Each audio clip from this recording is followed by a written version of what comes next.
जय शिवराय मित्रांनो सगळ्यांना. तर घेऊन आलो एक नवीन व्हिडिओ नवीन लोकांसाठी ज्यांना रिक्षा धंद्यात यायची इच्छा आहे आणि त्यांना काय माहित नाही की काय करायचं असतं रिक्षामध्ये. काय म्हणजे रिक्षा म्हणजे नुसतं रिक्षा चालवणं नाही, तर रिक्षामध्ये काय करावं लागतं त्याच्यासाठी आजचा व्हिडिओ बनवतोय. आजचा व्हिडिओ फक्त नवीन लोकांसाठी आहे. जे आपले सबस्क्रायबर जे रिक्षा ड्रायव्हर आहेत ते म्हणतील, अरे कशाला हा व्हिडिओ बनवतोय, नवीन लोकांना घेऊन येतोय, आमच्या पोटावर पाय देतोय. तर असं नाही मित्रांनो, आपल्या रिक्षाच्या धंद्यात चांगल्या लोकांची कमतरता आहे. खूप लोक असे खतरनाक आपले रिक्षा ड्रायव्हर आहेत की त्यांच्यामुळं चांगल्या रिक्षावाल्यांचं नाव खराब होतंय. तर याच्यासाठी आपण व्हिडिओ घेऊन आलोय की नवीन लोक यावे, नवीन मराठी लोक, शिकलेली सवरलेली लोक या धंद्यात यावे आणि आपल्या रिक्षा धंद्याचं नाव व्हावं आणि रिक्षावाल्यांचं नाव थोडंसं चांगलं व्हावं याच्यासाठी. तर चालू करूया मित्रांनो. आजच्या व्हिडिओचा विषय आहे,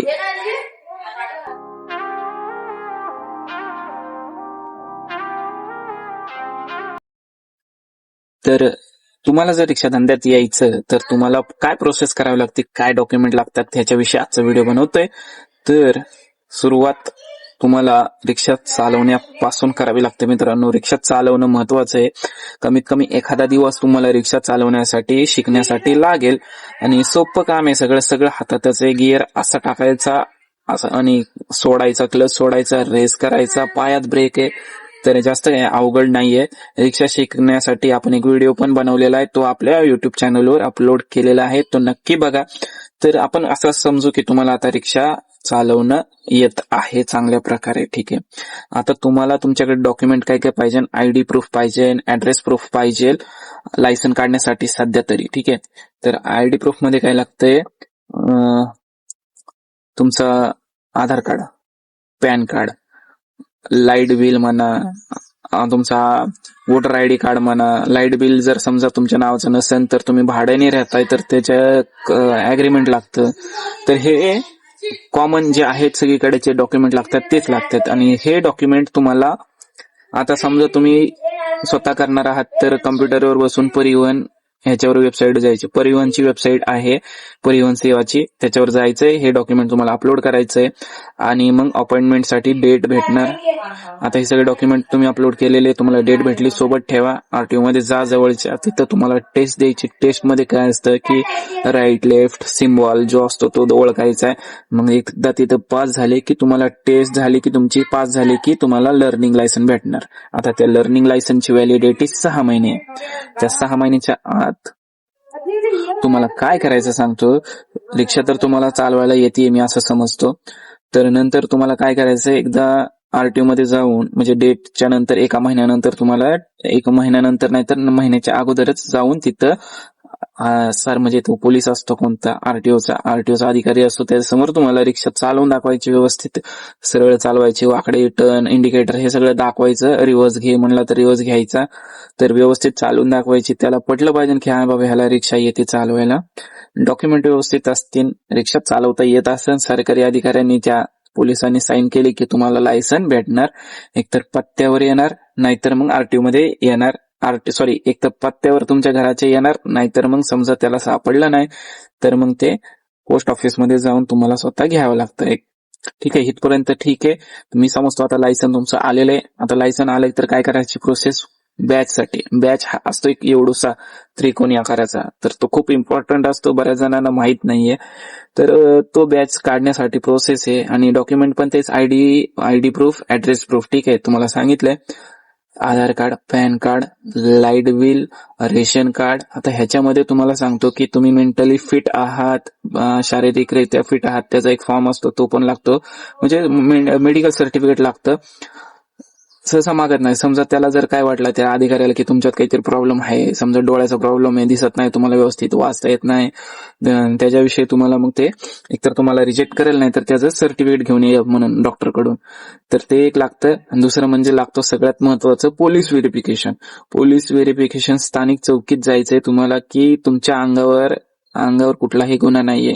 साधा गुन्हा पण चालत नाही. तिथं जर तुमचं रजिस्टरला नाव आढळलं त्यांच्या कॉम्प्युटरमध्ये तर तुम्ही विसरून जा. तुम्हाला बॅच तर भेटणारच नाही आणि इथून पुढे काहीच भेटणार नाही.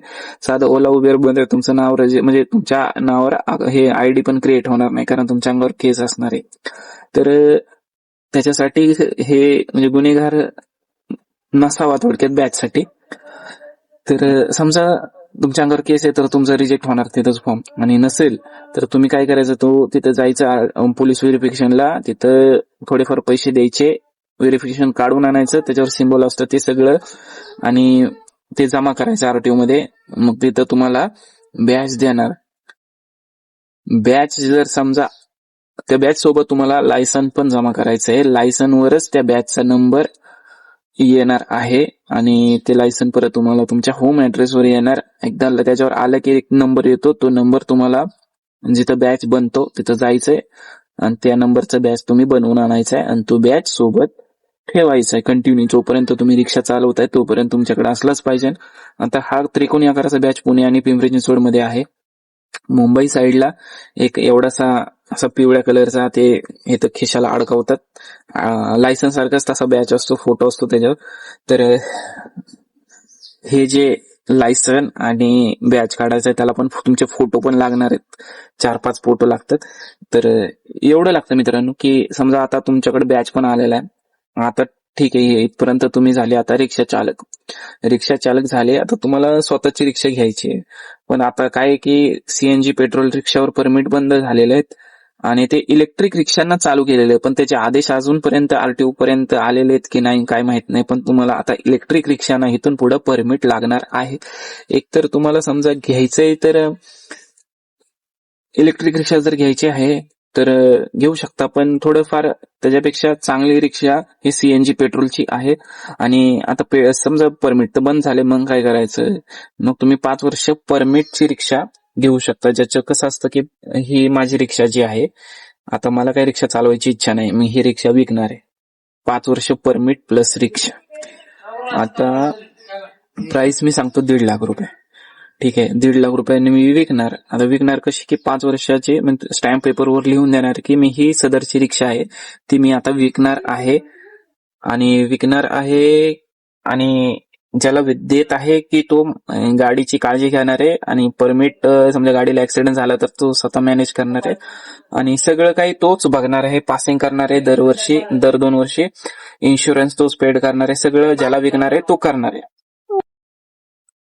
आता 5 वर्ष झाले, ठीक आहे, 5 वर्ष कंप्लीट झाली, मी रिक्षा विकली होती त्या व्यक्तीचे 5 वर्ष कंप्लीट झाले थोडक्यात म्हणा. मग आता त्याला काय करायचे की मी अजून त्याला 5 वर्ष वाढवून देऊ शकतो, जी ठरलेली अमाऊंट आहे ती घेऊन, नाहीतर मग मी परमिट काढून घेऊ शकतो. गाडी ज्याची आहे म्हणजे ते 5 वर्ष ज्याला लिहून दिले गाडी तो ठेवू शकतो, त्याला जे करायचं तो करू शकतो. तर इथपर्यंत ही प्रोसेस आहे. तर हे झालं, हा एक उपाय. दुसरा म्हणजे तुम्ही एखाद्याचं परमिट बघू शकता फक्त 5 वर्षासाठी. एखाद्याचं परमिट 5 वर्षासाठी खूप जण असे देतात, म्हणजे बिझनेस हा म्हणा की परमिट काढून एखाद्याला 5 वर्षासाठी देतात.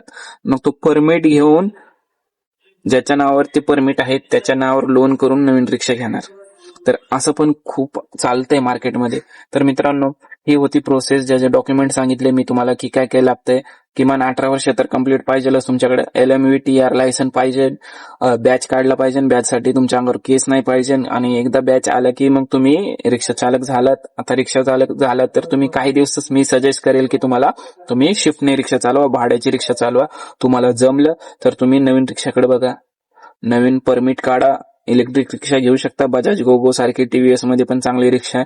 तर बऱ्यापैकी चांगल्या रिक्षा आहेत. इलेक्ट्रिक फ्युचर आहे असं गव्हर्नमेंटचं म्हणणं आहे, पण सहसा आपले भारतीय रस्ते, भारतीय हवामान हे इलेक्ट्रिक रिक्षा असू द्या, 2 व्हीलर असू द्या, कार असू द्या, त्यांना म्हणजे थोडक्यात नाहीच आहे. माझं असं म्हणजे वैयक्तिक मत आहे. तर बघा मित्रांनो, व्हिडिओ जर आवडला असेल तर लाईक, शेअर, कमेंट नक्की करा. आपल्या मित्रांना ज्यांना गरज आहे त्यांच्यासाठी हा व्हिडिओ शेअर करू शकता. आवडला व्हिडिओ तर समजलं काय तर तुम्ही नक्की हाईप करा या व्हिडिओसाठी. जय हिंद, जय महाराष्ट्र.